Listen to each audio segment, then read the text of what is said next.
கன்னியாகுமரி மாவட்டம் நாகர்கோவில் அருகே இந்திய கிளினிக் மருத்துவர் சங்கம் சார்பில் முப்பெரும் விழா நடைபெற்றது. முப்பெரும் விழாவில் ஏராளமான பாரம்பரிய மருத்துவர்கள் கலந்து கொண்டு விழாவை சிறப்பித்தனர்.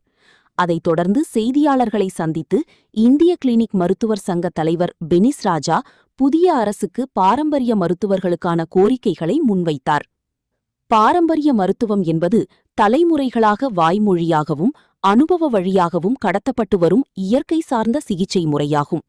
தாவரங்கள், விலங்குகள் மற்றும் கனிமங்களைக் கொண்டு நோய்களை தீர்க்கும் நாட்டுப்புற மருத்துவர்கள். இது தொடர்ச்சியாக தமிழகத்தில் பல்வேறு பகுதிகளில் பாரம்பரிய மருத்துவர்கள் சிகிச்சை செய்து வருகிறார்கள். இவர்களுக்கு மருத்துவர்களுக்கான அரசு பதிவு வழங்கப்படாததால் மருத்துவம் தெரிந்தும் போலி மருத்துவராக கருதப்படுகின்றனர்.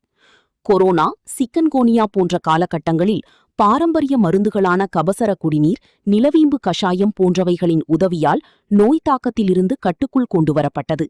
எனவே இத்தகைய சிறப்புமிக்க பாரம்பரிய மருத்துவத்தை மீண்டும் நிலைநிறுத்திட பாரம்பரிய மருத்துவர்களுக்கு அரசு பதிவு வழங்க வேண்டும் என இந்திய கிளினிக் மருத்துவர் சங்கம் தற்போது அமைந்திருக்கும் புதிய தமிழக அரசுக்கு கோரிக்கை வைத்துள்ளது.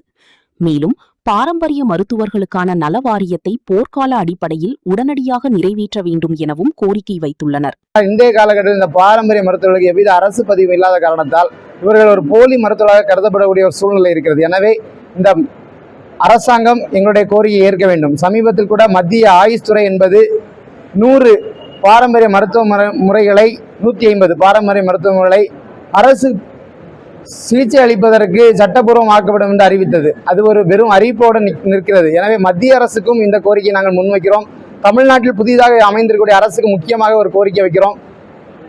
கண்டிப்பாக பாரம்பரிய மருத்துவர்களுக்கு அரசு பதிவு வழங்க வேண்டும் மற்றும் பாரம்பரிய மருத்துவர்களுக்கான நல வாரியத்தை உடனடியாக அமைக்கப்பட வேண்டும். போர்க்கால அடிப்படையில் அமைக்கப்பட வேண்டும். என்றால் தமிழக முழுவதும் ஏறதாழ 50,000க்கும் மேற்பட்ட பாரம்பரிய மருத்துவர்கள் இருக்கிறார்கள்.